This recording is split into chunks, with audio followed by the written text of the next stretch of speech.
Mange de tout, mais en petite quantité. T'as déjà entendu ça? Je vais t'expliquer pourquoi je suis pas du tout d'accord avec ça et pourquoi c'est à cause de cette phrase-là que tu as du mal à gérer ton poids. Je suis naturopathe et j'ai créé la méthode BIBIP, les 3 piliers indispensables pour maigrir efficacement et surtout durablement. Grâce à cette méthode, j'ai moi-même perdu 15 kilos. Si j'ai réussi, tu peux le faire aussi. Tiens, d'ailleurs, j'ai créé un groupe dans lequel je t'explique la méthode étape par étape. Tu as juste à cliquer sur le lien qui est dans mon profil et tu rejoins le groupe. Alors, pourquoi est-ce que c'est totalement faux de manger de tout mais en petite quantité? Mais enfin, clairement, tous les aliments ne sont pas bons pour toi. Ça, c'est vraiment une débilité profonde. Il y a beaucoup de gens qui disent oui, mais bon, si je mange en petite quantité, ça va pas me faire de mal. Bah si tu manges des champignons vénéneux, même en petite quantité, ça va te faire du mal. Si tu manges de l'arsenic, même en petite quantité, ça va te faire du mal.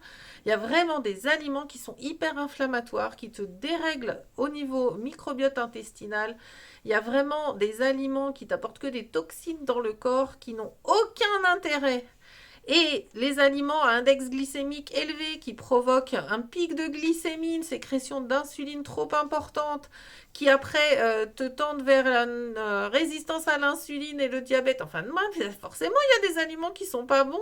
Faut arrêter de dire qu'il faut manger de tout, c'est pas vrai. Vraiment, mange mieux, mais ne mange pas moins.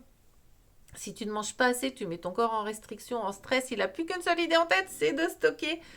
Vraiment, si tu veux apprendre à manger mieux, eh bien, tu cliques sur le lien qui est dans mon profil et je t'explique la méthode étape par étape. Allez, on se retrouve de l'autre côté.